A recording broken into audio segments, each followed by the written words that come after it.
Cerita ini terjadi 3 tahun yang lalu.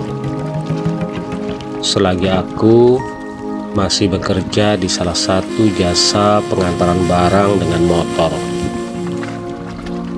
Aku biasa dipanggil Popa. Aku kerja di salah satu jasa ojek yang ada di Bandung.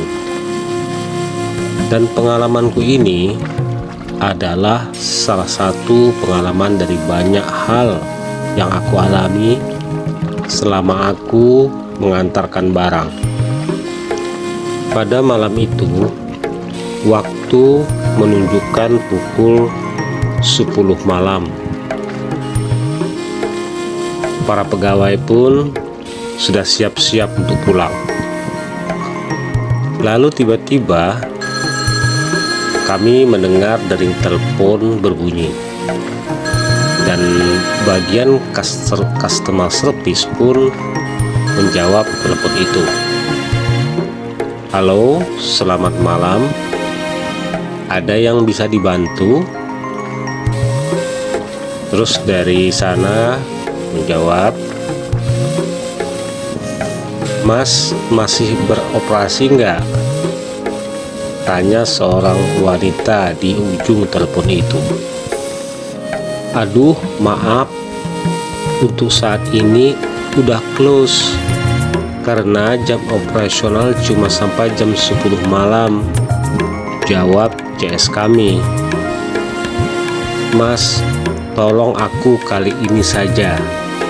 Aku harus ngambil HP yang ketinggalan, dan besok pagi aku mesti balik ke Jakarta, pinta orang itu. Aduh, gimana ya? Kalau mau nih ada driver, Popa namanya.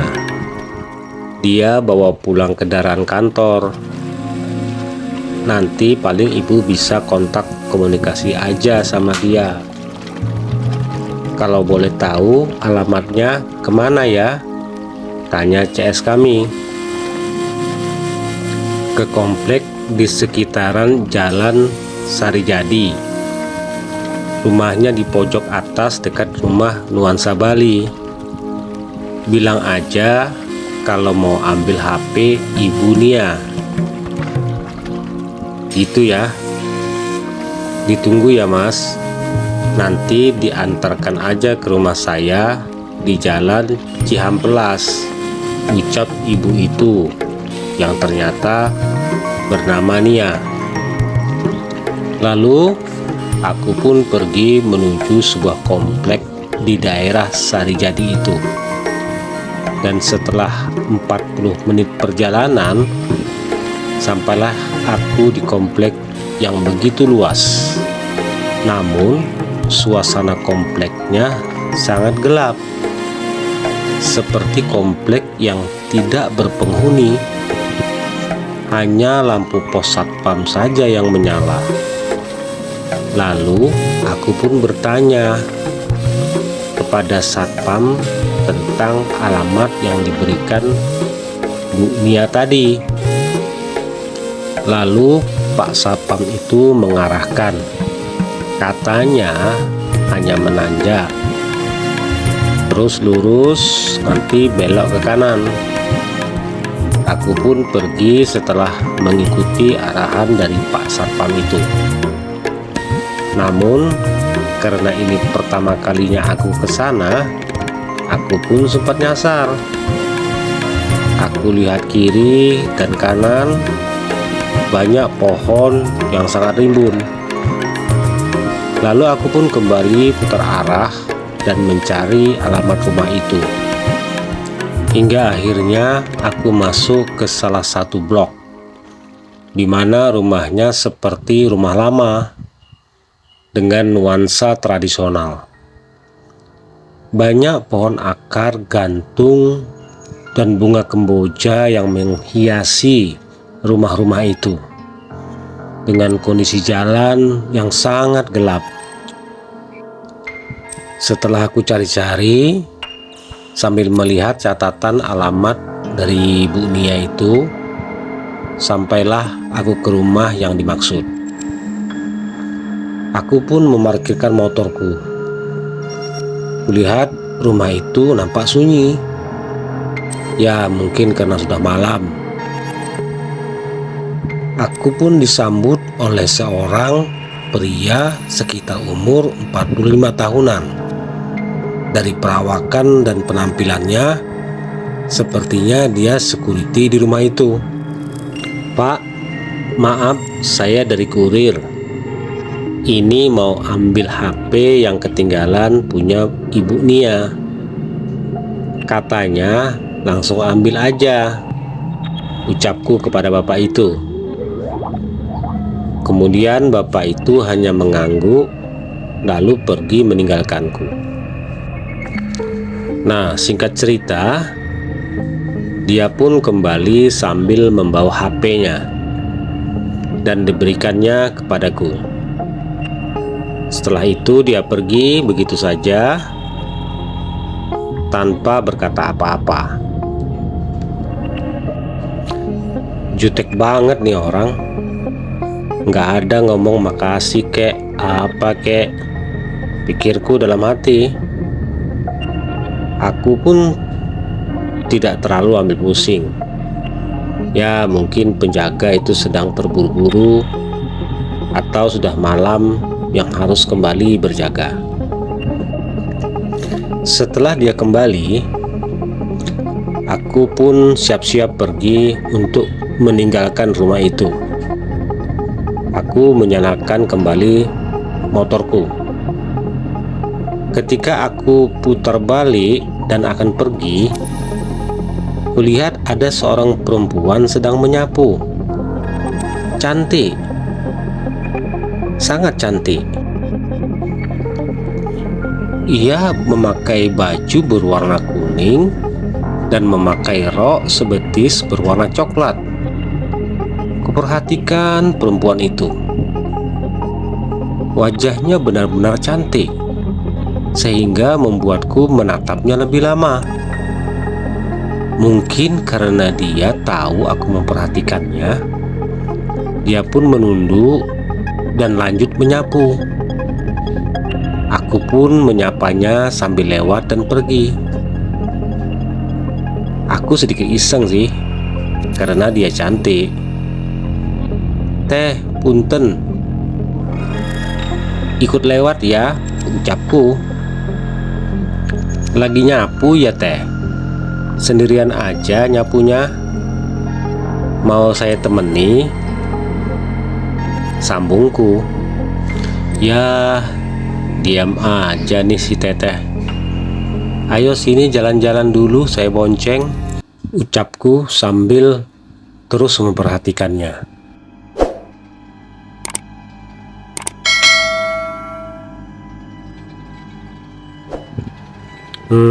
Ya udah, saya duluan ya teh. Makasih," ucapku sambil menarik gas motorku. Kemudian aku sedikit menengok lagi ke arah perempuan itu. Dan loh, perempuan itu sudah tidak ada. Pergi kemana dia? Kok nggak ada sih? Langsung lari kayaknya, pikirku. Entah kenapa bulu kuduku saat itu tiba-tiba berdiri. Aku pun langsung tancap gas meninggalkan tempat itu. Aku melaju kencang karena ingin segera selesai dan pulang ke rumah. Hingga sampailah aku di Jalan Setiabudi. Anehnya, malam itu terasa sangat sepi, hening, dan angin cukup berhembus kencang. Aku menancap gas motorku menuju rumah Bu Nia, customerku itu. Hingga sampailah aku di rumahnya di Cihampelas. Kemudian aku mengetuk pintu gerbang. "Permisi, Bu Nia, ini dari jasa antar barang. Permisi," ucapku. Kuketuk beberapa lama, namun tak ada jawaban apa-apa. Wah, ini udah tidur.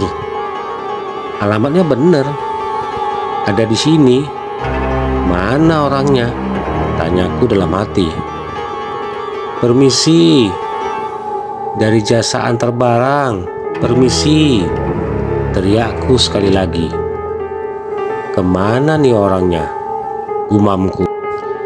Sekitar hampir 5 menit aku menunggu di depan, dan syukurlah ada orang membuka pintu gerbangnya. Terlihat seorang wanita yang membukanya. Rambutnya sebahu dan memakai baju santai. Sepertinya ini yang namanya Ibu Nia. Makasih Mas, ini ongkosnya ya Mas. Maaf ngerepotin malam-malam begini, ucapnya. Iya, sama-sama Bu. Saya pamit ya Bu, jawabku. Kulihat ibu itu tersenyum padaku. Lalu dia seperti menengok ke belakangku, di mana motorku diparkir, dan juga tersenyum mengangguk ke arah sana.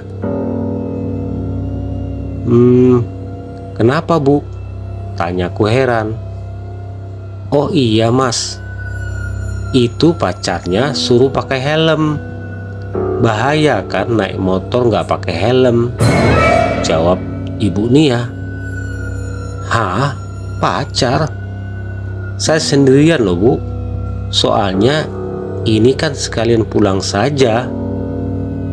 Jadi sendiri aja Bu, jawabku dengan setengah tidak percaya. Lah, itu siapa yang duduk di atas motor Mas?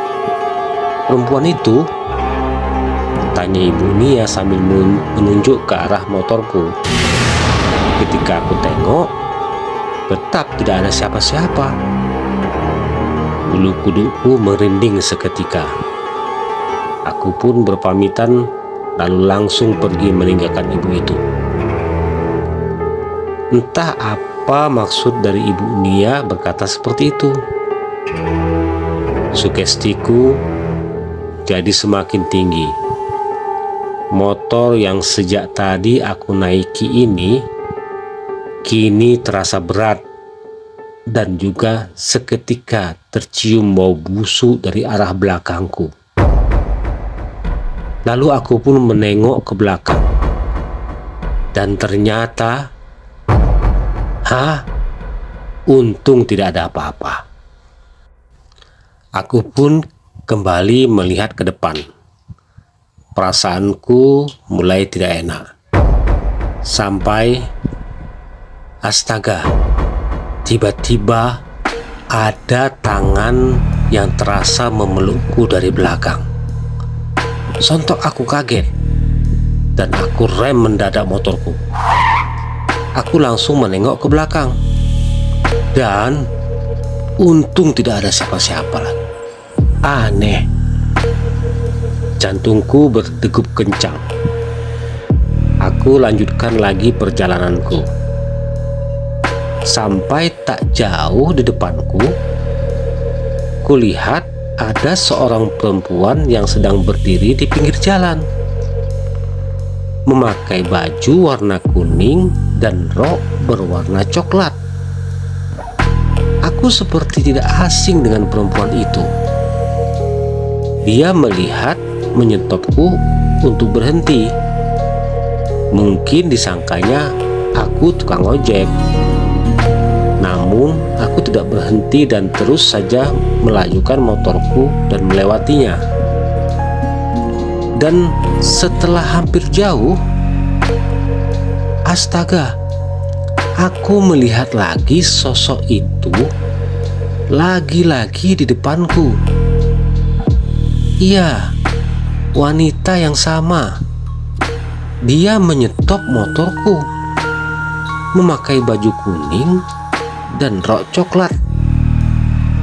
Ya Tuhan, sosoknya seperti yang kulihat sedang menyapu di rumah yang ada di Sarijadi itu. aku mulai berpikir ini ada yang tidak beres. Aku pun langsung tancap gas. Sesampainya di rumah, aku langsung masuk ke kamar dan meringkuk di dalam selimut. Entah kenapa malam itu aku berkeringat banyak. Terasa sangat panas sekali. Hingga ketika aku tertidur, aku merasa ada sesuatu yang janggal. Seperti ada yang tidur di sebelahku. Terasa di punggungku ada badan. Aku sangat yakin ada seseorang yang tidur di sebelahku sekarang. Terasa di punggungku ada sebuah badan dan sepertinya sikut. Iya, sebuah tangan juga. Perlahan-lahan aku mulai bergerak keluar dari balik selimut. Dan pelan-pelan aku mengeluarkan kaki dari dalam selimut dan siap untuk berlari. Hanya tinggal bagian tanganku yang masih dalam selimut. Dan astaga, tiba-tiba saja ada yang memegang dan menarik tanganku. Refleks aku menengok ke belakang dan ya Tuhan, sesosok perempuan tengah berbaring di atas tempat tidurku dengan rambut panjang yang terurai, wajahnya pucat, mirip seperti yang kulihat sebelumnya tadi. Tapi kini sekujur muka dan badannya penuh dengan darah. Dia terus menarik-narik tanganku sambil menangis. Badanku mendadak lemas hingga membuatku tidak sadar diri saat itu. Aku pun pingsan. Keesokan harinya, aku jatuh sakit sampai 3 hari lamanya.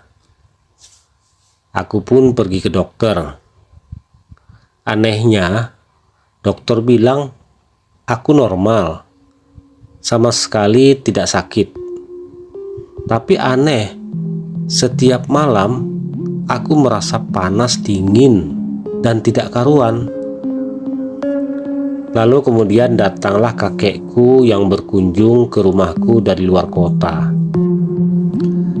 Kakekku ini memang mengerti hal-hal gaib. Ketika dia melihatku, dia langsung menanyakan kemarin-kemarin aku pergi kemana.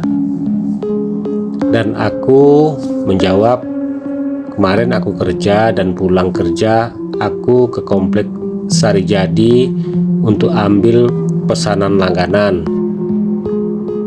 Kakekku mengangguk. Dia mengambil segelas air, kemudian dia memegangnya sambil memejamkan mata, lalu memberikannya kepadaku. Katanya air ini sudah didoakan. Dia menyuruhku balik lagi ke tempat yang kemarin, lalu menyiramkan air tersebut di daerah itu. Dan tidak banyak bertanya, aku langsung pergi ke sana. Begitu sampai di sana, aku lalu siramkan air pemberian dari kakekku itu, dan aku pun pergi kembali. Sedikit ada rasa penasaran di sana. Akhirnya aku bertanya ke penduduk setempat. Aku pun bertanya kepada orang-orang yang sedang berada di pos satpam. Misi Pak, saya mau tanya, ini kan komplek lumayan mewah, tapi kok kayak sepi dan nggak keurus, kenapa ya? Tanyaku. Lalu kemudian seorang bapak-bapak di sana menjawab, dulu pernah terjadi pembunuhan seorang perempuan di sekitar ini. Dan konon arwah perempuan itu masih suka bergentayangan dan mengganggu jika ada orang yang lewat. Jadi di situ lumayan sepi karena mitos itu, ungkapnya. Bulu kudukku pun berdiri.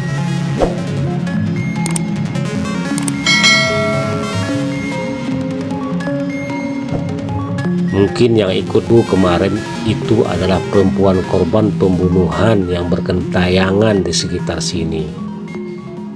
Entahlah.